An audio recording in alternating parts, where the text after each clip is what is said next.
인간적으로 너무 많다. 아니 설령 그런 사람이 있으면은 내가 일주일에 하루 정도는 내 연구실에서 몇 명 모아놔놓고特군을 시킬 생각도 있다고. 그 대신에 시험을 개인적으로 쳐가지고 털픽하게 안 나오면은 빵꾸 처리하는 걸로. 우리가 패자의 부활의 기회는 주되 그만 공부 열심히 했나를 안 하면 성실하게 안 했는데 어떻게 무조건 학점은 C 이상은 못 주는 걸로. 그래 해야지. 그 조건으로 내한테 다시 공부를 배워볼 사람은 손 나중에 내를 누구 조교한테 이야기하든지 해. 그러고 여러분들 이거는 교과서 없는 것들이 많기 때문에 여러분들이 하여튼 좀 복습을 해주면 좋겠어요. 그런데 복습할 시간이 없더라 하더라도 이 단어 정리라도 좀 해달라는 거예요. 단어 정리라도 그 단어는 여러분들 알아나면 피가 되고 살이 되는데 이거는 복습하고 이거 안 따라오면은 이 수업 의미가 없어요. 그러고 이거보다 더 높은 단계들이 제가 지금 많은데 그 추리낸다고 제가 이 카피물에 하고 요약물하고 본 수업도 들어가지도 못하고 이거 막 달려야 되는데 그걸 매일 여러분하고 수업하기 전에 1시간 전에 추리냅니다. 어떻게 하면 쉽게 할 수 있을까? 그런데 이 단계 올라오면 그 다음 무역의 단계 또 단계가 있어요. 그 다음에 여러분들이 뭘 배워야 되느냐 마지막에는 그런 무역의 실무적인 그 지적 능력, 무역인으로서 어떻게 살아가는 그 마지막까지 배워가 사회 딱 나오면은 바로 무역인으로 바로 자기가 써먹을 수 있어요. 그 단계까지는 1년 동안 이게 원래 하기로 돼 있었는데 그래 1년 동안 편성한 걸 갑자기 6개월 만에 조지고 또 6개월은 좀 다르게 해달라 해서 제가 상당히 당혹스럽습니다만 학교 정책에 대해서 6개월 만에 이거 무역이라는 그 부분에 이론도 아니고 막 개론 정도라든지 무역이 어떤 것이라고 수박 그다르게 할 것 같으면은 뭐 이거 뭐 그래 하겠는데 사실 이런 실제적인 여러분들이 해야 할 실무는 어렵습니다. 그래서 복습을 안 해오면 안 돼요. 다시 한번 어제 LC 그거 봅시다. LC 아니 수입 통관 절차 이거 카피한 거 있죠. 나중에 다음 주는 제가 컨테이너 재원에 관해서 또 디테일하게 들어갑니다만 보험도 디테일한 게 있는데 그걸 보험은 빼야 되고 간단하게 보험은 막 한두 장만 카피해가지고 적합보험이 어떤 것이고 그러고 보험 요율을 어떻게 최소화시켜가지고 어떻게 하고 그것만 하고 넘어가기로 하고 지금 보험까지 디테일하게 들어가면 여러분 원래 무역인은 보험도 좀 알아야 된다. 보험을 알아야 돼요. 이 세상에 요새 보험 모르면 못 살아갑니다. 특히 보험 아줌마들이 억수로 보험 뛰어나지 실손보험 이것은 나는 머리가 아파서 몰라요. 우리 집사람 더 디테일하게 합니다. 왜? 자기하고 집사람 이해관계가 맞부딪히니까 그만 공부를 하는 겁니다. 자 수입 통관 절차 한번 보세요. 조금 이따 내가 카피를 내오지만은 여기 보면은 제가 여기에 그 신고 보세구역 해놨죠. 위에 보면 개요번호 막 제끼고 여러분 알아서 읽어보고 밑에 보면 수입 통관 절차라고 해놨습니다. 입항했다. 입항이면 하역 신고하죠. 이제 항구에 하역 신고를 하는데 부산항은 접안을 하고 접안을 해가지고 선석 자리를 찾아가야 됩니다. 이 접안을 하는 과정에서 뭐가 필요합니까? 접안하는 과정에서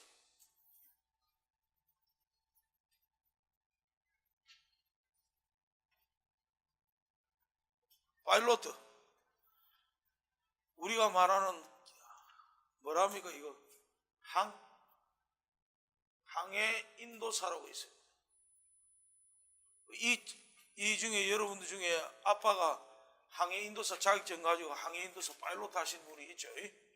그 다시 말하자면은 배가 저쪽에 있는데 접안을 하기 위해서 자리 찾아와야 돼. 밑에. 그럼 밑에가 뭐 암초도 있고 배가 물이 얕은 데가 있고 두꺼운데 배가 크기에 따라서 밑에 뭐 무역인도 이런 정도는 좀 알아야 됩니다. 제가 이런 것들은 저 TU에 얼마 실는가 배가 얼마 몇 톤짜리인가 알아보고 그거 안 된다.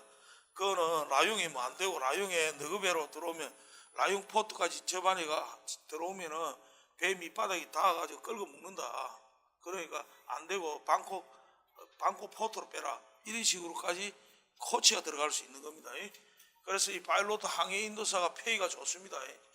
월에 페이가 최소한 1,500 정도 이래 됩니다. 파일로트가. 그래서 항해 인도사 이 자격증을 시험을 치가지고 그래가지고 다 하죠. 그래 선장 출신들 중에서도 하고 해양대 출신 중에서도 하고 일반 항해 쪽에 업을 한 사람들이 일정 경력을 가지고 공부해가 시험치가 할 수 있어요. 그래가지고 선석 자리를 찾습니다. 그런데 인천포트는 그렇지 않죠. 인천포트는 뭡니까? 인천포트는 도커 시스템입니다. 그 인천포트는 접안하는 자리가 부산항처럼 천혜의 자리가 아닙니다. 얕아요. 그래도 물을 채워야 됩니다. 도커 만들어졌어요. 도커에 물을 채워가지고 그 배가 걸로 들어오는 겁니다. 그러니까 인천항이 더 효율적입니까? 부산항이 더 효율적입니까? 부산항. 그래서 인천항이 적치가 심합니까? 부산항이 적치가 심합니까? 인천항. 그러니까 이런 천혜의 요소를 가진 이 부산항, 일제시대 때부터 개항돼가지고 최대의 동아시아의 최대의 포트가 자리를 하고 있는 이 부산이 지금 찌그러져 있는 겁니다. 제2의 도시도 못 되고. 왜? 정치가들 때문에.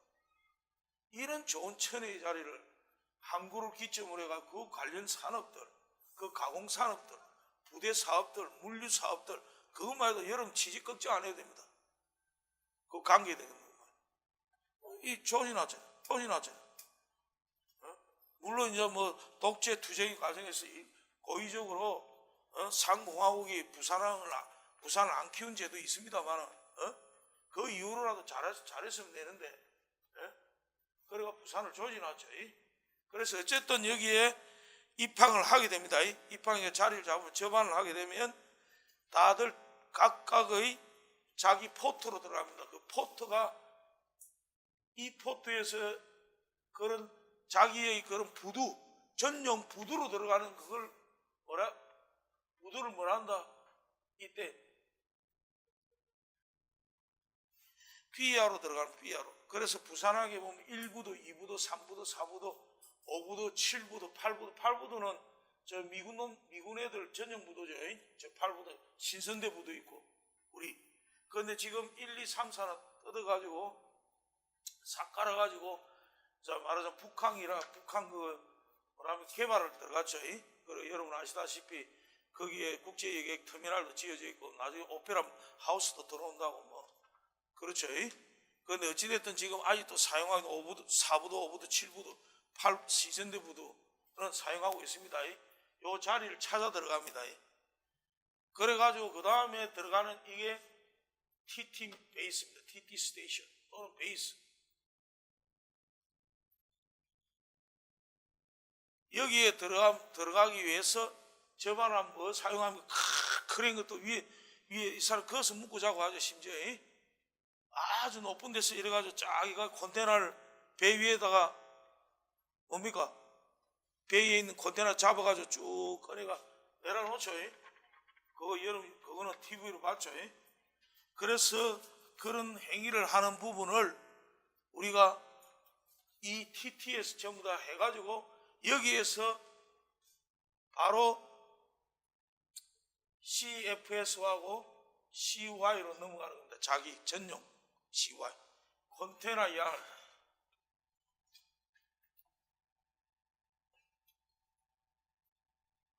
그 다음에 뭡니까? 이거는 뭡니까? CFS는 뭐예요? CFS 이거는 스테이션, 이거 컨테이너,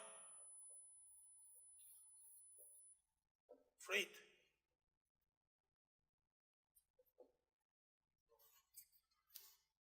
그래서 이게 그럼 CFS에서 주로는 LCL 화물도 여기로 들어가죠. LCL 화물도. LCL이 무슨 화물이었어요? LCL Less Container Load. 그래 컨테이너 풀 컨테이너 FCL은 풀 컨테이너 full container load. 자꾸 반복합니다. full container load. 요거는 LCL은 less than container load. 즉 풀이라는 건 컨테이너 한 컨테이너 다 20피트 기준입니다. 20피트, 40피트. 제주도에는 10피트짜리도 있죠. 반동가리. 그래서 이런 게 전부 다 CF에서 넘어갑니다. 그 다음에 풀 컨테이너 CY로 넘어가고. 이런 행위를 거칠 때는 뭐냐? 내장, 통관, 사전 통관, 그 다음에 직통관. 직통관은 바로 여기서 TT 스테이션에서 달고 자기 창고로 가면 되는데 그렇지 않습니다. 컨테이너로 하는 거는 일단은 터미널로 넘어가기도 돼서 이런 게 좀 터미널입니다. 터미널. 이게 컨테이너로 처리하는 화물은 컨테이너 처리화물은 터미널로 넘어가기로 돼. 그걸 약속을 했습니다. 이 인코텀즈에서. 그래가 2010년 개정되면서 확실히 픽스시켰습니다. 컨테이너 화물은. 그래 안 하고 벌크로 들어온다든지, 그 다음에 다른 그 벌크 컨테이너도 있고, 그 벌크로도 있고, 이런 빨치라고 이런 거는 접안을 했을 때, 그거는 바로 할 수 있도록 하자.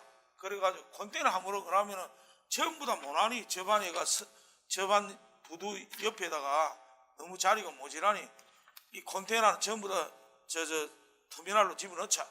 약속을 한 겁니다. 자, 그래서 밑에 그러면 요거에 대한 머리 아프다 이런 것도 안 하고 바로 통관할 자신 없다. 미통관. 통관할 자신이 통관 안 한다는 건 두 종류죠. 자금이 없어서 못 하고 1번.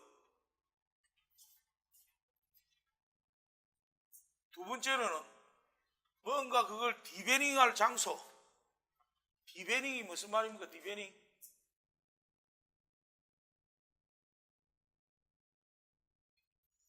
화물을 컨테이너 안에 있는 화물을 꺼내는 적출 행위를 한다 이 말이에요. 화물 적출, 컨테이너 적출 행위. 컨테이너 화물 적출하는 걸 디베닝이라는 디베닝. 거꾸로는 뭡니까? 수출할 때 거꾸로 집에 있는 거는 스타핑. 네, 몇 번 이야기했습니다. 이거는 수출할 때는 스타핑. 우리 옷에 어깨에다가 이런 거 집어넣는 이걸 뭐라고 하면 스타핑. 그 다음에 뭐 박스에다가 흔들리지 않게 뭘 집어넣는 걸 스타핑. 그죠? 우리 심지어는 무조건하고 비만이 있는 친구가 그래도 위 비었다고 막 입에다 먹는 걸 집어넣는 행위, 이것도 스타핑. 스타핑이라는 말이 여러 군데 쓰는 말인데 화물을 집어넣는 행위를 스타핑이라 합니다. 무용용어입니다 이거. 그래서 이런 데는 어디로 간다? 바로요 보세 장치장.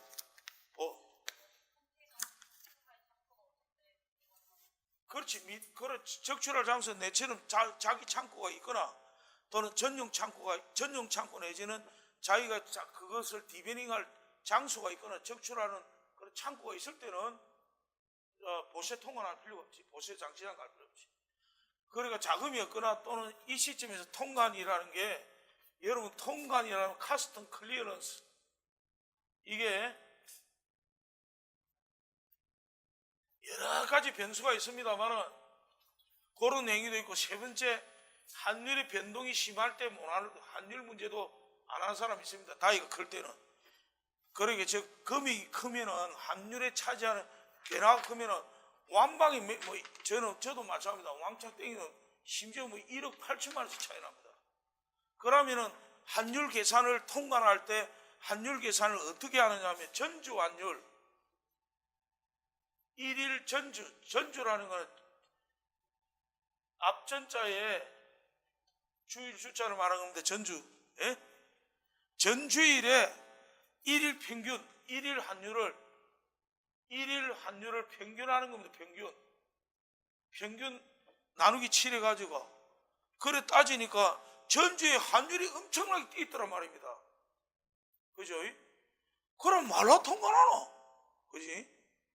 통과 안 해요.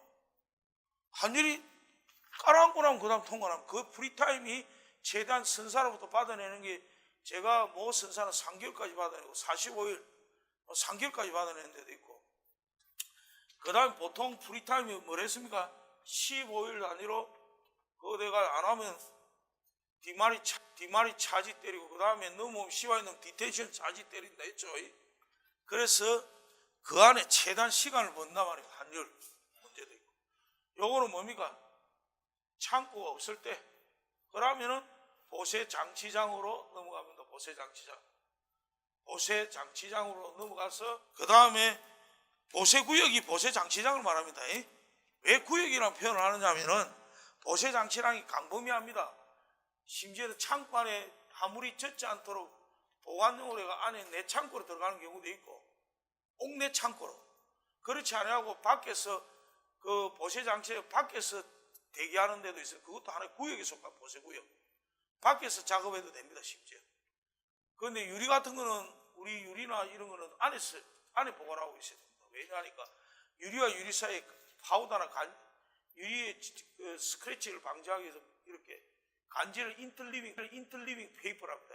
간지를 거기 물에 젖게 되면 어찌 됩니까? 유리가 덜러붙고 그리고 식품 이런 것도 맞으면 안 되고 비 맞으면 안 되고 기계류도 비 맞으면 큰일 나죠. 녹이 슬면 그런 것들은 옥내로 들어가야 되고 옥내하고 오기하고 또 값이 틀립니다. 보세장치장에서 그런 것도 있어요.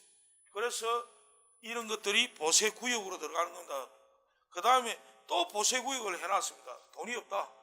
그러면 일단은 이 보세구역은 바로 그 보세구역, 다른 보세구역은 야외 보세구역, 다소장치장 허가를 받았든지 지금 뭐 아랫게 내한테 프로젝트 떨어져가지고 월요일 날 내하고 디스카시 했는데 그가 대교 밑에 창고가 있는데 보세장치장을 좀 하려면 도와주십시오.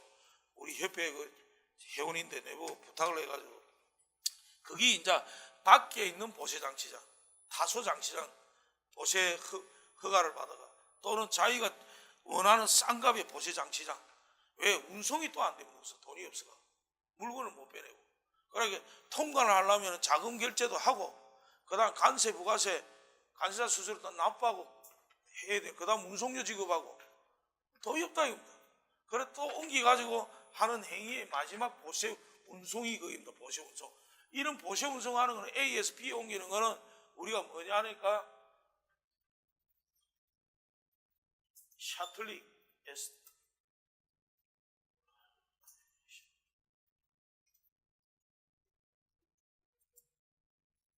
이 샤틀링 차지랍니다.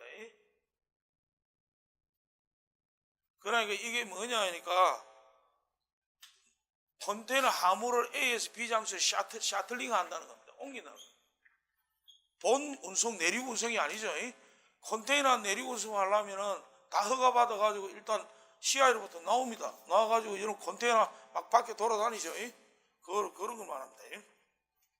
그런 거는 운임요율표가 있어가지고 시내 운송료를 우리 같은 양산 김해 40km 기준에서는 시내 운송료를 해주는데 그 다음부터는 시외 운송료를 잡으면 지역에 따라 할증이 붙기 시작합니다. 거기 할증 붙을 때 이제 현대 글로비스 같은 경우는 전체 계약을 하고 삼성 로지스에게 저걸 머리 아파가지고 삼성거든은 너무 그런 걸 의식을 해가지고 띠줬는데 현대는 아직도 추줌짓을 하고 있죠. 현대 글로비스가 차고 앉아가지고 물류를 다 해먹습니다. 저거 현대그룹으로 다 해먹는데 거기 샤틀링 차지를 완전 디스카운트 치버립니다. 그래가지고 뭐 심지어 KCC 여주까지 올라가는데 얼마 안 해요.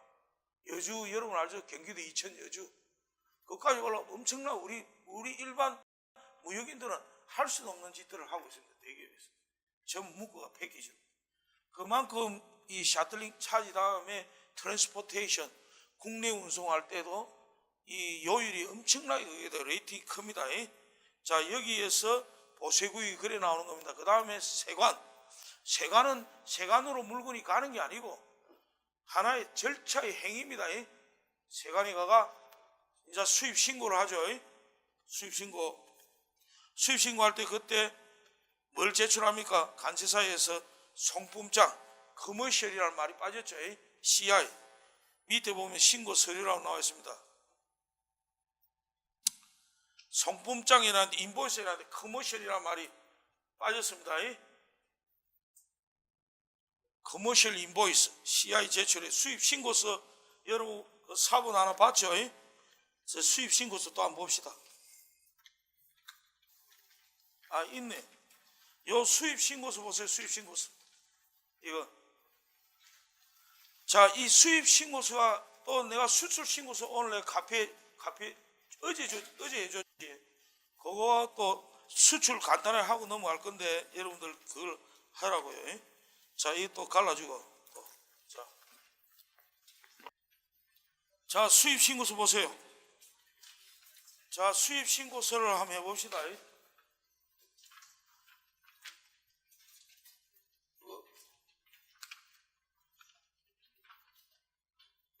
어제 안 받은 사람 내한테 받아가라고. 자, 수입 신고서 한번 보세요. 신고번호, 신고일, 그거는 뭐 다 그 코딩 들어가는 거고, 입항일 이게 엄청나게 중요합니다. 입항일이 어떻게 찍히냐에 따라서 카드가 바뀝니다. 카드가. 그러면 심지어 입항 전에 내가 신고해가 화물을 빨리빨리 끌어올려야 되기 때문에 입항 날짜를 갖다 선사하고 어느 애가 예정 입항 날짜 빨리 찍어보면 됩니다. 그에 대한 그의 차이는 선사하고 내고의 차이지. 입항 날짜 그 대신 안 찍히면 전산의 그 세관에서 코딩이 안 됩니다. 코딩이. 그래서 그게 중요합니다. 그래서 그 사전 입항일을 체크하는 것도 무역인의 하나의 그겁니다. 그럼 배가 아직 접안도 안 돼가지고 입항이 안 돼. 입항일이란 부대, 부산 부대에 들어가 저 바다에 떠 있다고 입항이 아닙니다. 접안 날짜를 기준으로 합니다. 그건 접안 안 됐는데 어떻게 입항일을. 그러나 입항일 찍습니다. 들어간 걸 확인되면. 왜? 물건 빨리 끌어올려야 되니까. 빨리빨리 수입 신고하면 뭡니까? 빨리 물건을 통관에 끌어올리죠. 사전 통관을 하기 위해서. 물건이 급할 때는 그럴 수도 있습니다. 자, 그 다음에 여기 BL 남바 중요합니다. 하멜론 남바 제가 알아서 하는 기고. 반입일이 뭐냐? 반입이라는 말이 뭡니까? 요 컨테이너가 터미널에 들어가는 그걸 갖다 반입이란단 말이에요. 반입이 들어가는 겁니다. 그래가지고 이 반입 날짜는 왜 필요하냐면은 사실 저서 TT 내려가지고 부산항에서 배가 접안돼가 그 내리는 행위를 절마들이 적게 했단 말이에요. 제때 안 해주고. 그러고 선장이 선장이 사인 빨리 해가지고 넘어가가 서류가 넘어가가 TT에서 넘어가 샤틀링 치가지고 시와이로 들어가야 되는 터미널 들어가야 되는데 빨리 안 해주는 거야. 그러고 우리한테 핑계댄다. 그래서 옛날에는 이런 게 없었어요. 그래서 우리 무역인들이 주장이가 일자를 찍어라. 그래서 찍은 겁니다. 근데 그것도 페널티가 있다. 나중에 화물이 어디 간지 뭐 뒤에 찾으니까 어디 하나 묶기가 있는데 입항일 기준에서 계산 다 해가지고 우리한테 페널티 다 때리는 거야. 그 디마리 차지, 디텐션 차지 다 때리는 거야. 완전 뜸때기 쓰는 거야. 화물도 못 찾아가. 아무 화물 엉뚱한 데 갔어. 반입 날짜로 반입이 안 돼 있어. 누가 화물을 쟀노? 아씨 잘못된 거야. 엉뚱한 데 갔다 돌았다. 안에 돌죠. 나오지는 못해요 함부로. 그 안에 도는데 화물 찾는데 수많은 컨테이너 봤죠 여러분들. 그래서 우리가 무역인들이 주장이가 선사마다 컨테이너 색깔 좀 바꿔라. 그런 주장인데 그때가 10몇 년 전에. 그때 컨테이너 전부 다 비슷했어요. 색깔도. 어느 거 헷갈려가지고 남바 일일이 봐집니까. 그래서 너가 선사기 컨테이너 좀 색깔도 바꿔라. 그럼 좀 지정해라. 너가 시와해라. 어느 선사가. 그러면 가령 같으면 이 컨테이너 전부 흩어리지 말고 온 시와에다가 어느 정도로 한진하면 요 시와에 허치선 터미널 뭐 현대하면 어느 터미널 정해라 좀. 칠부도 UTC 터미널 정해라. 시놓고 고려 터미널 저 신선대 터미널 이래 정해라 이겁니다. 자성대 터미널 이래. 자성대는 빠졌네. 아까 부두의 피아에 자성대 그 부두가 있습니다. 그 터미널이 있고. 그래가 예를 들면 하는 겁니다. 자, 그 다음에 신고인은 그 관세법인에서 하고, 그죠?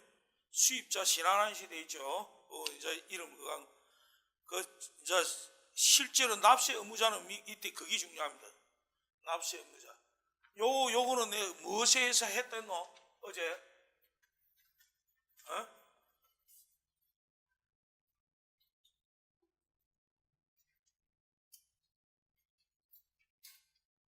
수입 대행 계약서. 이것도 어떤 데는 세관에서 요구를 할 수도 있기 때문에 간세사한테는 제출해 놓습니다. 수입 대행 계약서도. 또 특히 이 수입 대행 계약서 할 때 BL 양수도 계약서, 또 이거 말고 요구를 하는 게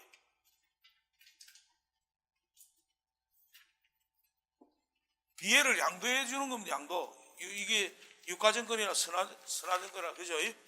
그럼 BL 양수도 계약을 맺어가 실제인 BL이 콘사이니가 nin데 그 콘사이니 된 화물을 넘어오는 겁니다. 그럼 콘사이니가 보통 은행을 거래할 때 은행이, 여러분 LC 오픈하는데 오픈하는 주체가 누구예요? 오프닝 뱅크, 오프닝 뱅크, 이슈잉 뱅크가 주체죠. 왜 은행에서 LC 연호? 우리는 왜 애플리컨트고 의뢰인이고 발행 의뢰인 또는 신청인, 출원인 이런 표현을 쓰는데 왜 그렇습니까? 은행에서 지급을 하는 페잉 뱅크이기 때문에 은행에서 이 사람, 이 무역인을 믿고 대신 지급해 준다, 지급 보증을 해준다는 겁니다. 그래서 은행에서 오프닝 하는 거지 우리가 오프닝 하는 게 아닙니다. 우리는 단지 애플리컨트 해줄, 어플라이 폴 하는 겁니다. 어플라이 폴. 이해되죠? 마찬가지입니다. 요것도.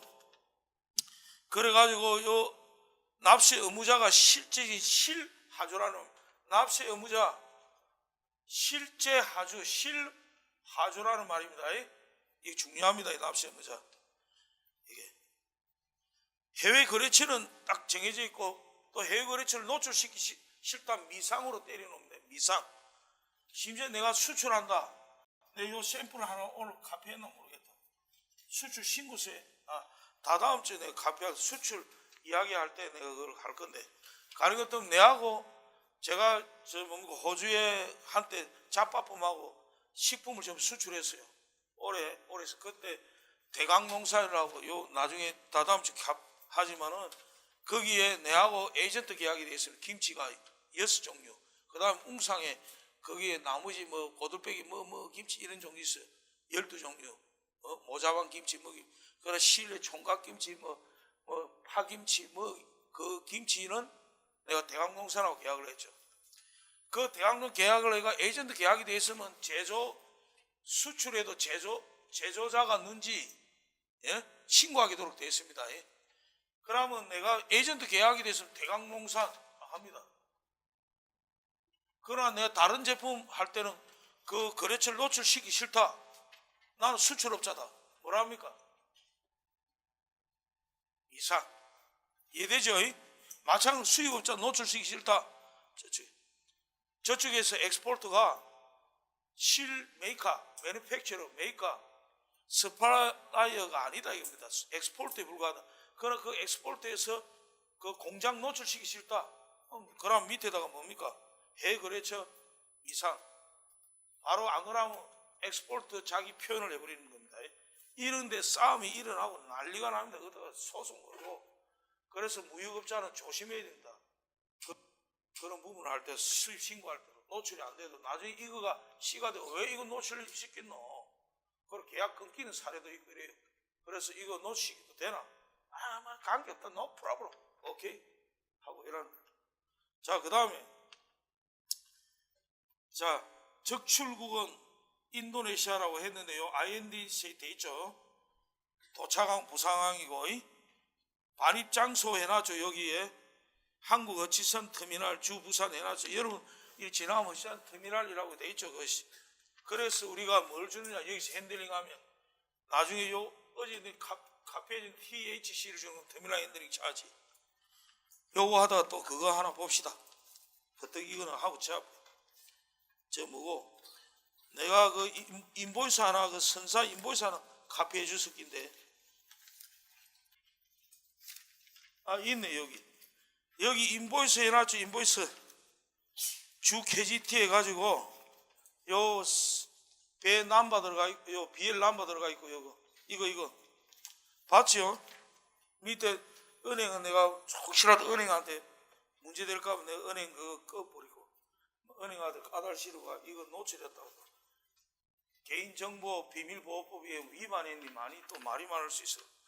자, 보세요. 거기 보면은, 자, 밑에 보면은 베슬 네임 있고, 그 다음 어느 포트에서 출발한 소위 포트가 있고, 그 다음에 요 파이널 데스티네이션이 코리아, 사우스 코리아 포트 해놨고, 여기는 보이 이지 넘버 들어가 있죠. 배 넘버 오른쪽에 0165.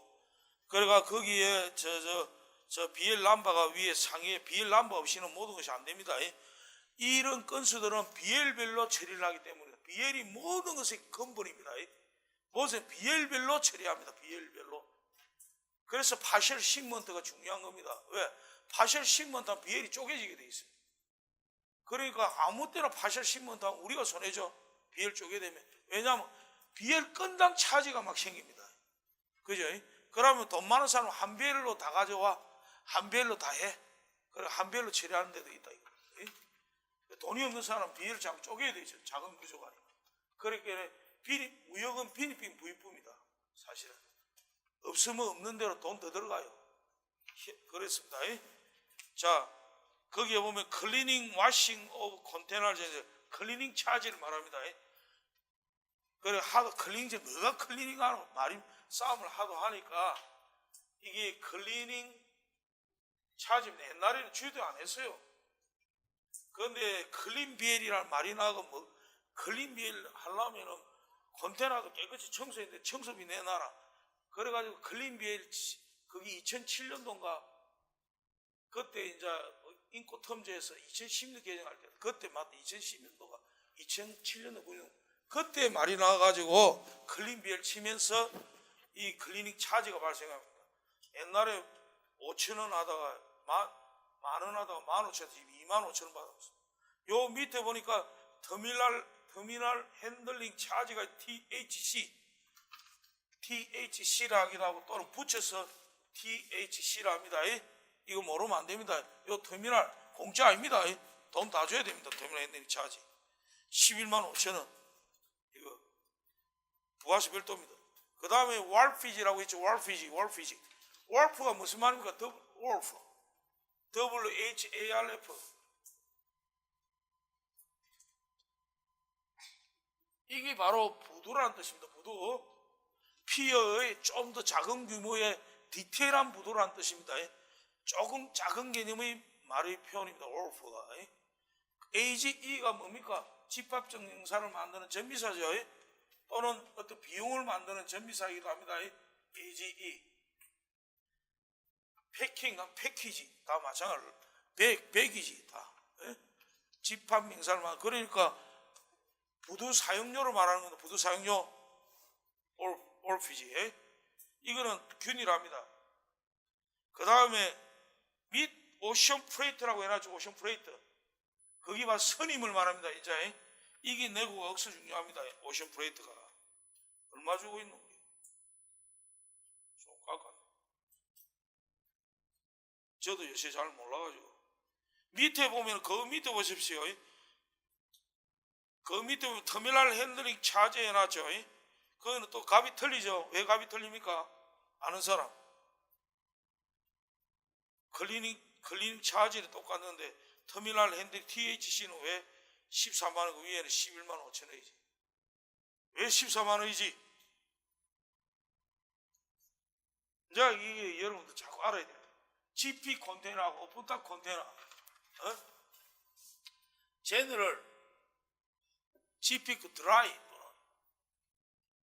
컨테이너. 또 뭡니까? OTC. 여기는 UT라고 해놨어요. UT.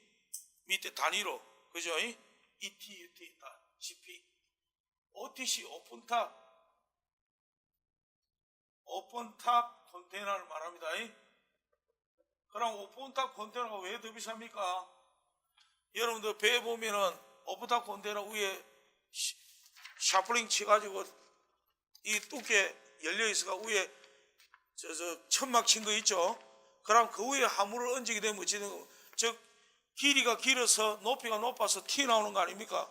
그 위에 화물을 얹으면 안에 부서지겠지. 그때 이건 어디에 얹어야 됩니까? 항상 화물을 했는데 꼭대기에 얹어야 됩니다. 내리는 것도 먼저 내리셔야 돼요. 또 화물에 적재 장소에 가서도 터미널에 가서도 먼저 넣어놓으면 안 됩니다. 제끼놨다 드라이 다 삭고 난 뒤에 맨 위에 올려야 됩니다. 그죠? 그때 그 비용을 내놔라. 그래 비싼 겁니다. 그러고 선임도 밑에 보십시오. 선임도 얼마입니까? 저는 싸게 하는 겁니다. 억수로. 그 밑에 보면은 오션 프레이트 있죠. 450불 돼 있죠. 그러면 190 마이너스 450 하면 160불 차이죠. 260불 차이죠. 그러기 저는 엄청나게 싸게 하는 겁니다. 이거 260불. 한때 제 양 많이 할 때 중국에 안대남이어서 그때는 10분의 1 그렇게 10%이지만 공짜라 똑같이 드라이 컨테이너하고 똑같이 해서 눌릴 뿔이 있어요. 내가. 그리고 삼성은 해주는데 우리는 안 해주노. 뭐 삼성이면 다가 LG하고 삼성 그래 봐라. 너 삼성 LG 좋아하다가 LG 범한 판도스 빼내면 다 물량 다 빼가니까 너가 동대다 아이가. 대기업 결국 너를 배신한다. 그래가 그때 주장회가 우리 힘을 합쳐 협회 연합회를 구성회가 오분다 컨테이너 깡통을 깠죠. 그래가지고 LG 물량은 지금 범한 판도스에서 다 해먹습니다. 그리고 하도 말이 많으니까 할 수 없이 LG의 구본무가 아이씨 인수해보라. 저 구시집은 뒤로 빼먹는데 고라 보니까 공적으로 인수합병을 했습니다. 모양이 안 좋아. 그래도 LG는 양심이 있죠. 그래도 LG라는 회사는 그래도 괜찮은 회사입니다. 여러분들 한번 도전해 보세요. 그러고 어찌됐든 여기에 보통 그런데 내가 오픈탁 깡통을 오픈탁 컨테이너를 다른 데서 내가 이렇게 힘을 안 하고 스파트 비즈니스 하는 사람 한다. 거리가 먼 데 있다. 내가 저 사우디아라비아에서 가져온다. 오픈탁 컨테이너를 가져오면 얼마들 900불 붙이고 저 뉴질랜드나 이런 데서 움직이게 되면 1100불까지 붙이더라고. 600불 보통. 그러니까 제가 사우디에서는 변칙적으로 실어 오는데 하이큐빅 컨테이너 있으면 드라이 기타 하나 40피트를 거기에다 안에다 실어 와가지고 작업을 합니다. 그러니까 엄청 작업이 배로 힘이 들죠. 기니까 안에 내용물 빼내야 돼요. 그래 왜냐면 오분탑 컨테이너 비용이 비싸서 그런 겁니다. 그러면서 여기에 또 뭐가 발생하느냐? 이 친구들이 오션 프레이트만 받느냐? 그렇지 않다 이겁니다. 뭐를 받느냐? 또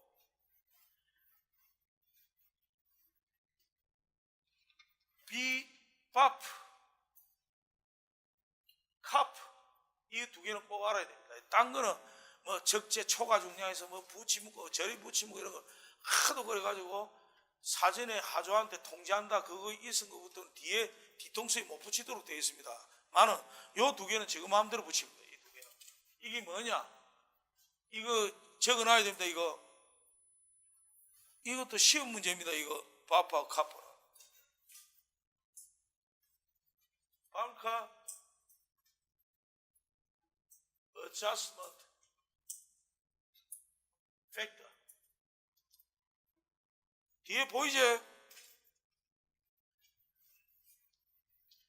banker adjustment factor. 이게 뭐냐면은 기름값 올랐다고 기름값 조정으로 돼가지고 선임 이래가지고 배 못 움직이니 배가 기름 억수로 먹으니 너가 배 오래되고 똥배인 줄 모르나 내가 그거 가지고 싸움대 한 적 있어. 너가 중고배 매입해가지고 그 당시 IMF 왔을 때 배 좋은 배 다 팔아먹고 그러고 좀 이제 먹고 살만하니까 똥배 구입해가지고 기름 많이 먹는 배를 갖다 해놔 우리한테 바프 다 먹이고 말이야.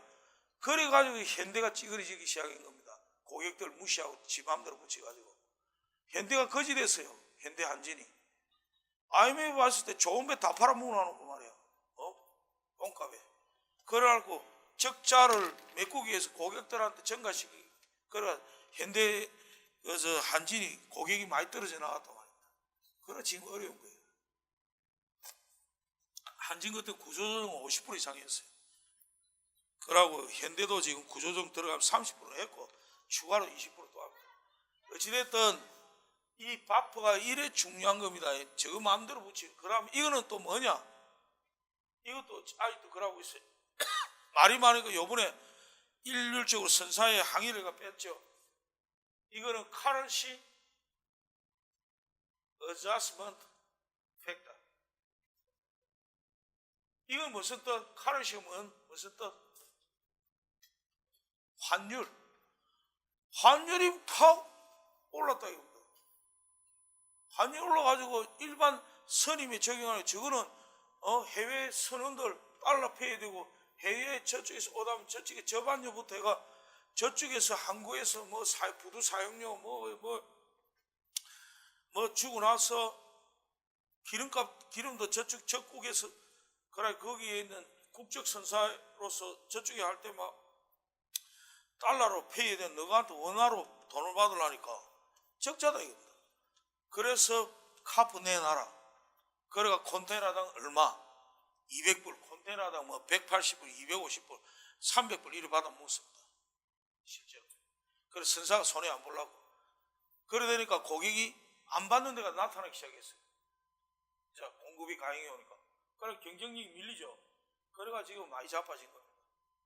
받아 먹다가 시급해가지고. 그래가지고 우리나라 선사도 지금 대한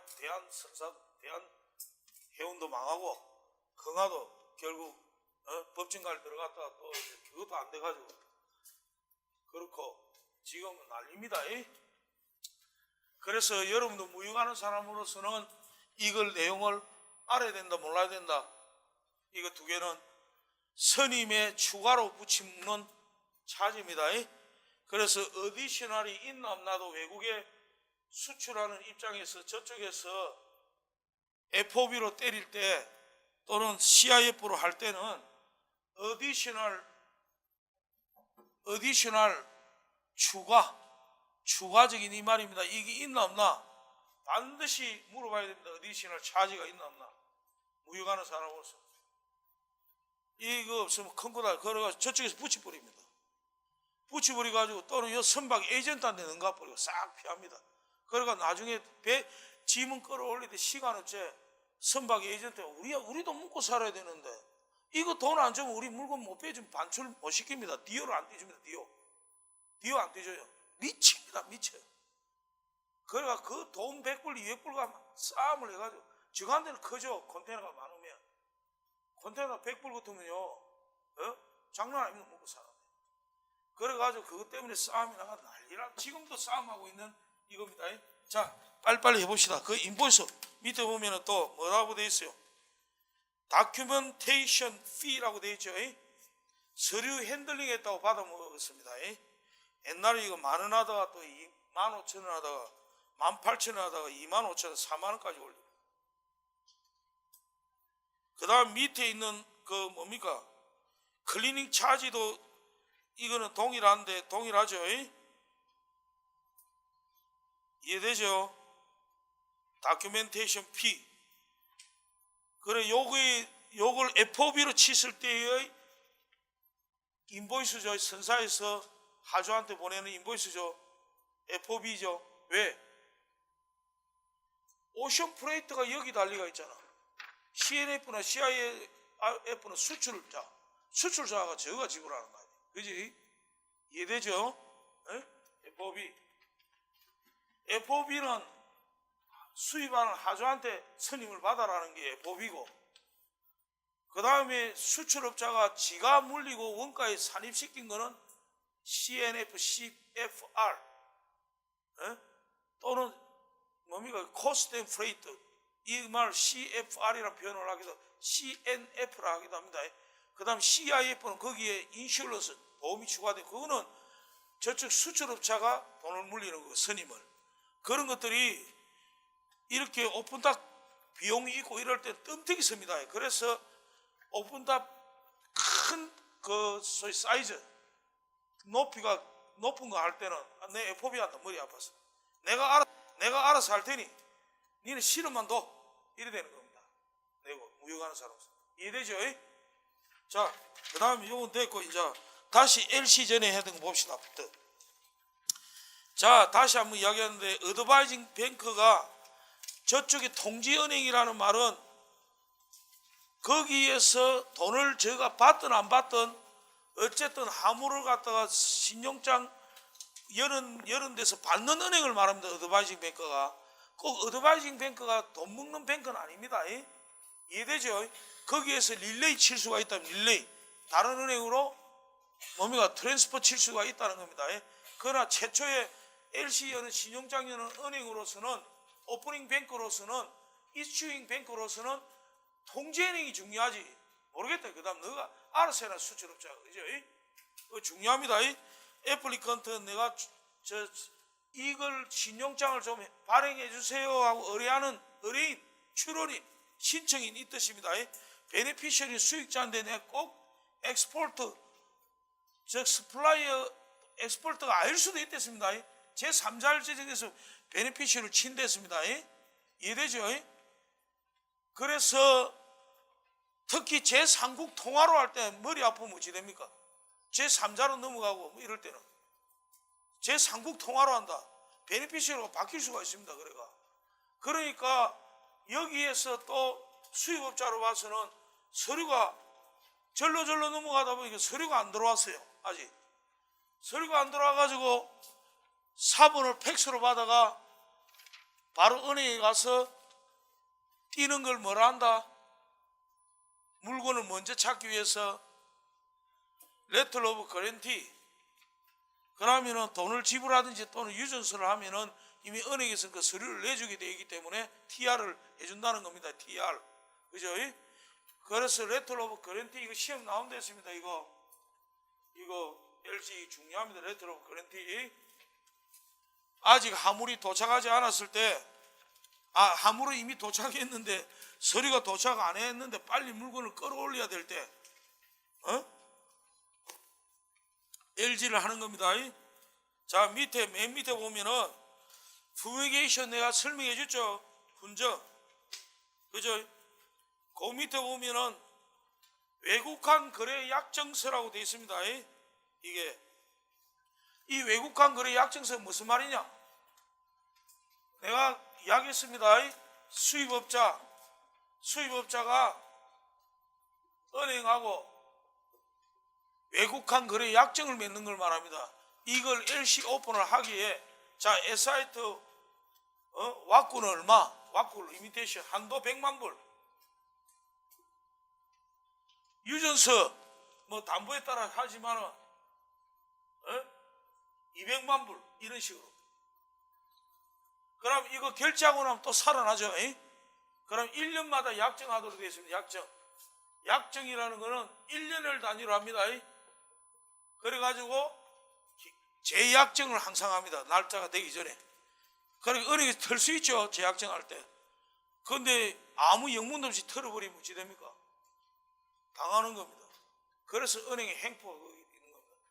그래 지금도 이 순간에 무역업자 중에서는 안심 놓고 무역 실컷 하다가 은행에서 갑자기 재약정 안 해주는 바람에 LC 오파는 다 받아놓고 잡아놓고 LC를 못 열어가지고 타이밍 놓치가지고 힘들어하는 분들, 지금도 울고 있는 사람이 있어요. 내 아는 분 중에. 그러니까 은행 욕을 억서. 그래서 은행도 여러 군데 걸쳐야 됩니다. 한 군데 믿어서는 안 돼요. 당합니다. 담당자 받기도 당하고 조건 막 다 내셔가 이래 뭐 코에 걸면 코걸이, 귀에 걸면 귀걸입니다. 그래 힘들어요. 그래서 이 수입 거래 이거 할 때 은행 거래 약정서라고 되어 있죠. 이거에 의거해서 하도록 된다. 이게 뭐냐면 신용장 통일규칙 600에서 나타나는 겁니다. 신용장 통일규칙 그 600에서 의거해서 다 하는 겁니다. 이게. 자, 이 정도면 여러분들 아까 레인버스먼트 위에 해놨죠. 그 TT 레인버스먼트 상환이라는 말인데 이게 상환은행이 따로 있습니다.